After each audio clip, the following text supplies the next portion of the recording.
one of the tools that we used to assess whether or not you're getting enough nutrition is the Canada's Food Guide.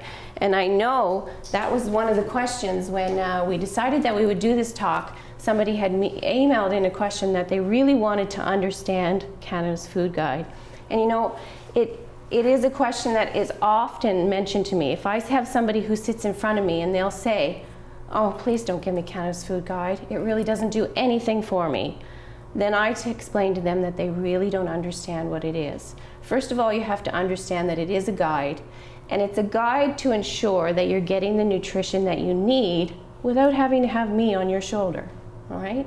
So if you think about it, if you're following the guidelines that I say, then you can say to yourself pretty confidently that you're getting the nutrition that you need, okay? So the way that I explain it to people is Canada's Food Guide. It's changed over the years. Before we just had a one-pager and we looked at different portions and things. But when you're looking at it, you'll notice that it's been divided up through the life cycle. The majority of the people that are in this room right now would fit in to the 19 to 50 group or the 50+ group. And it's also been broken down into gender, meaning male and female, because male and females have different nutritional needs, right? So when we look at the fruits and vegetables, what kind of nutrients come to mind? What kind of things would come into your head that you would think would be in fruits and vegetables? Beta carotene, vitamin C, antioxidants, right? Those antioxidants are really important for heart health. Vitamin A, vitamin C are also really important for tissue building. So your body's continually breaking down and rebuilding. So it's really important that you have those. Your immune system. So when you look at your fruits and vegetables, there's specific nutrients that are in there that are important for health. When we look at trying to bring it into our diet, when you're thinking about a portion size, what I really want you to think about is half a cup, or for a piece of fruit, the size of a tennis ball. Okay? That's one serving. That doesn't mean that's how much you're going to eat, and I think that's where the misconception gets with people is they go, I can't eat just 1/2 cup of vegetables or one small fruit. It's very individualized, and that's what I meant by the guide, okay? So thinking when you get to your fruits and vegetables, I want you thinking 1/2 cup, whether it's berries or whether it's a vegetable. All right? When you're thinking, when you want to put it into a visual, think about the size of a tennis ball, fitting into the small of your hand. So for example, you know the big fruit you get in the grocery stores today, that's actually 2 fruit when you compare it to the size, right? So it's just putting it into perspective and understanding how many portions a day that you're getting. If you look at the Canada's Food Guide, it says 7 servings a day on average. It goes up from that, can go 7 to 10, and that's going to depend on how physically active and where you are as well in your life of what you need. But 7 on average, does that sound like a lot? It does sound like a lot, doesn't it? And it tends to be, the fruits and vegetables tends to be the group that is lacking in the majority of Canadian diets. All right, so let's look at it for a minute. A large apple is 2. You have that in the morning for breakfast. At lunchtime, maybe you're going to have a piece of fruit and some carrot sticks. You've got another 2. At supper time, you're going to have maybe a cup of carrots and a cup of peas. There's another 4. There's your 7. So it really doesn't take too much. It's just a matter of thinking about it and how you're going to include it. And also asking yourself, why? What's the importance? And I want you to think back, because then you know you got the nutrition that you need from those specific food groups or foods, okay? What about grains? What are the nutrients that come to mind with grains? That's a tough one, eh? Do you remember that old commercial where they talked about the gymnasium? So thiamine, riboflavin, those B vitamins, they're all B vitamins. So the grain products also have carbohydrates. It's the carbohydrates that have gotten the bad name lately, haven't they, in the news? And they get the bad name because they're very high in energy. It's the B vitamins that help you use the energy. So it makes sense that the B vitamins would be there. The thing that about the carbohydrate or the grain foods is that we tend to overportion in them. Okay? It's not me teaching portion size. It's like when you go out to a restaurant and you get your big heaping fries. They're the ones that are teaching portion size, and they're also giving you way over than what you need. Okay? So when you think of a portion size, what do you think a portion size is for the grains? Half cup? Cheerios. A bowl of Cheerios. That's a really good point. So let's think of a bowl, and this puts it into perspective of portion size, and I'm going to talk about portion sizes in a minute, but a bowl. Is it a bowl or a bowl? And you know how big our dishes are today. From when I was a kid, this is what I had, and they're much far bigger than this now, aren't they? So it can be a little bit deceiving. When you think you're having a bowl, you could actually be having 4 grain servings for breakfast. Okay, so a serving, if you keep it again into a half cup serving, right? And you have 2 cups of cereal, you've actually got yourself 4 servings. All right, so I want you to think I want you to think half cup again for serving. What about a bread? And all this information is on the Canada's Food Guide, and this is the tricky thing about bread. Bread makes us fat, right? Manufacturers, they don't make a size that is on Canada's Food Guide, which is a 35-gram slice of bread. Most bread that you will get out there will be 45 grams. So it's like a slice and a half. So when you have yourself a sandwich, you're actually getting 3 slices of bread. So it's important to understand the serving sizes, because we live in a society where the manufacturers are overfeeding us. Okay? So when it comes to, and I'll pull it all together for you in a minute, but when you think about the grains, we need them. Don't eliminate them from your diet. Don't think that they're the ones that are causing you to gain weight, because they're not, unless you're overportioning in them.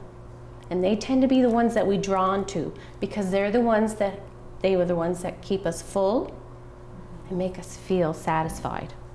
Okay? What about the milk and alternates? What nutrients in there? Vitamin D? Calcium? Those are the 2 big ones that you think of, right? There's magnesium and some zinc and all those kind of things that are in it, those other nutrients. But it's calcium and vitamin D that you think of the most when you think of the dairy products. What do those 2 do for us? Bones, that's always what we think about. Teeth. When you're out there and you're walking, your heart's beating, your muscles are moving, you need some calcium. Okay, it's in your extracellular fluids. So calcium goes beyond just what our bones. Our bones are kind of like our bank. If we're not getting it from the food, it's going to take it from the bones. So it's really important that you get some dairy products, or how I like to refer to them as milk equivalents, okay? Because there are a lot of people that have milk allergies or milk sensitivities, and we have so many products on the market right now that we can substitute in. So for example, Taste it though? yes. That's a really good point, and you're right. In terms of some of the soy, you really do have to try them. You have to try them, and you have to be open to trying other ones. So for example, for myself, with soy milk, I tried soy milk. The first one I tried, I didn't really care for. So I tried another one, and it took me like 3 or 4 different types of soy milk before I found one that I liked. But soy's all fat. Soy's all fat? Yeah. But, okay, so good point. Soy, all the soy milks aren't fat. You can get ones that are reduced fat, but we want the fat from the soy. Pay for them too. What? You pay for them. You do pay for them. Unfortunately, Anything right now. that's good for you is more expensive. Well, it's not always that way, but the ones that are promoted for health, like with now you'll notice that the almonds and the soy milks, because they're more in relation to heart health, you will find that they will be at an added cost. You're absolutely right. But also, and I don't know if I have it here, but when you look at some of the soy products, they're also economical. So you can look at it from an expensive point of view, or you can look at it from an economical point of view, like your textured vegetable protein, very economical, cheap. You can put it on the shelf, you can bring it off and use it in your spaghetti sausage, you can use it in lasagna, in making hamburgers. And then you can also your tofus. If you learn how to incorporate them, they can fit into your diet, and they're reasonably priced, and they're a complete protein, meaning that you're getting all the protein that you need. Yeah. So when I look to these ones, I'm just asking you to be more open-minded and understanding that maybe you'll find one, and you're right, maybe you won't. But if you don't, that's why it's really important to understand the nutrients that are in there, and maybe what you're going to do is you're going to supplement on top, okay? So if you're not getting enough calcium, and we do know that majority of Canadians are not getting enough, unless you're a fatty fish eater on a daily basis, you are not getting enough vitamin D. So we should all be taking between 8 to 1,000 international units of vitamin D, okay? Particularly if you can't get out there in the sun during the summer months. But from September to April for sure, you should be taking a vitamin D to make sure that you're getting the nutrients from that you need. So the calcium and vitamin D is what comes from the milk and the milk equivalents. That's the nutrients that come from them. That's why it's important that we include dairy products in our diet, okay, or dairy equivalents, milk equivalents. What about milk, meat, and alternatives? What are the nutrients that come from that?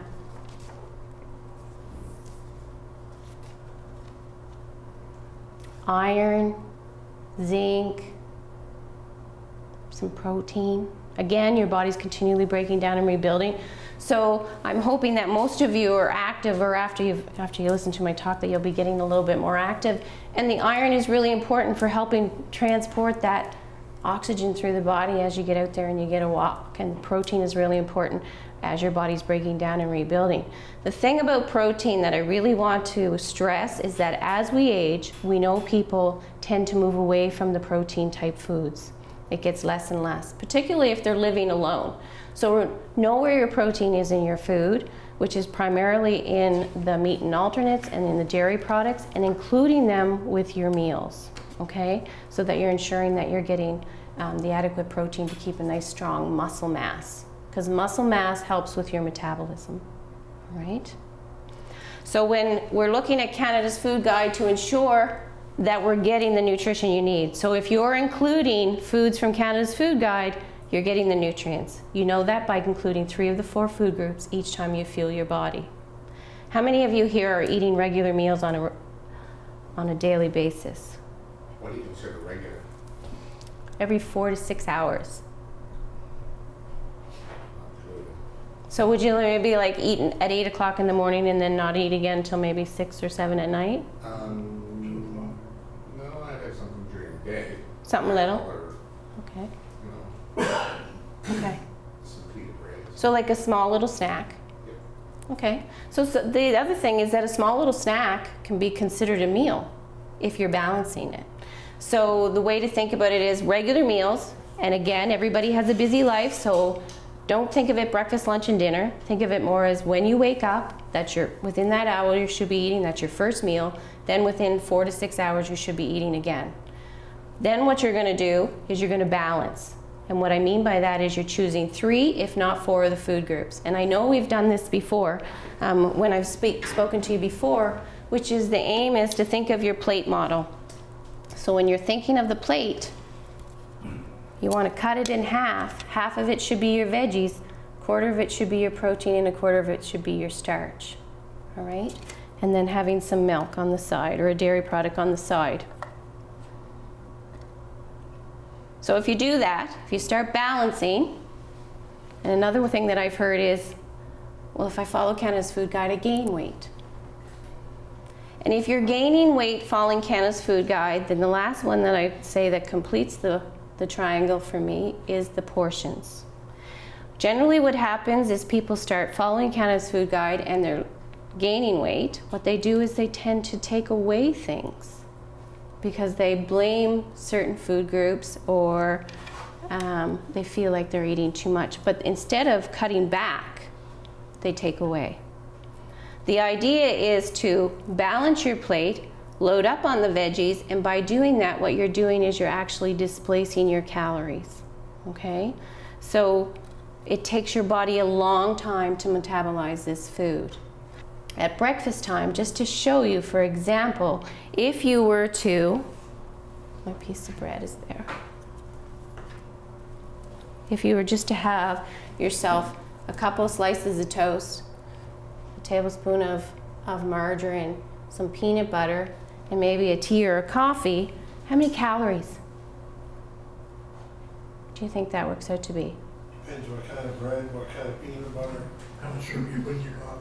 Yeah, you're right. But on average, you can average it out within a few calories. You're right. It could be a little bit higher. It could be a little bit lower. But on average, we're looking at about 500 calories. All right. So then when I say to people, let's balance it up a little bit by what I say, which is 3 of the 4 food groups. Okay. So again, what we're trying to do is we're trying to balance it up by adding more food in. So you're going to add yourself your slice of toast, your peanut butter. You're going to take away the margarine. You're going to have yourself an apple, and you're going to put yourself a glass of milk there. Some people will say that looks like a lot of food. That's more food than what I have. How many calories? Let's see. Pretty close, but it's about 350 calories. But it will take your body longer to break this down than it will to break this down, the 2 slices of toast. Meaning that oftentimes what happens is people are hungry midway. So 2.5, 3 hours, they're feeling hungry. Soon as you are balancing, you are getting the protein, fat, and carbohydrates, which help level out the blood sugars and help to keep you full over a 4 to 6 hour period. Okay? Any questions with that? Do you recommend this sort of breakfast or an oatmeal? Well, we can look at it from an oatmeal perspective, okay? So again, if we take it to the oatmeal, if you're just a Cheerios or an oatmeal kind of person, and you're just eating that, and I said to you, okay, go by my theory, which is 3 of the 4 food groups, and what we're gonna do is maybe add in a banana, a slice of bread, peanut butter, because we want some protein in there, and a glass of milk. What do you think? A lot of food? If you hear yourself say that it's too much, then somewhere a portion size is too big. So instead of, again, taking away, what you're going to do is you're going to just cut it down a little bit, okay? And maybe you go with half a slice of bread and some peanut butter on it. Do you see what I'm saying there? But why would you do that? Why would you bother balancing? What does it do for you? Besides keep you fuller longer. Don't stop you from snacking. But snacking is okay. But it helps, but what it does is it can actually optimize the nutrition. What I mean is you're getting the nutrients that you need. Okay?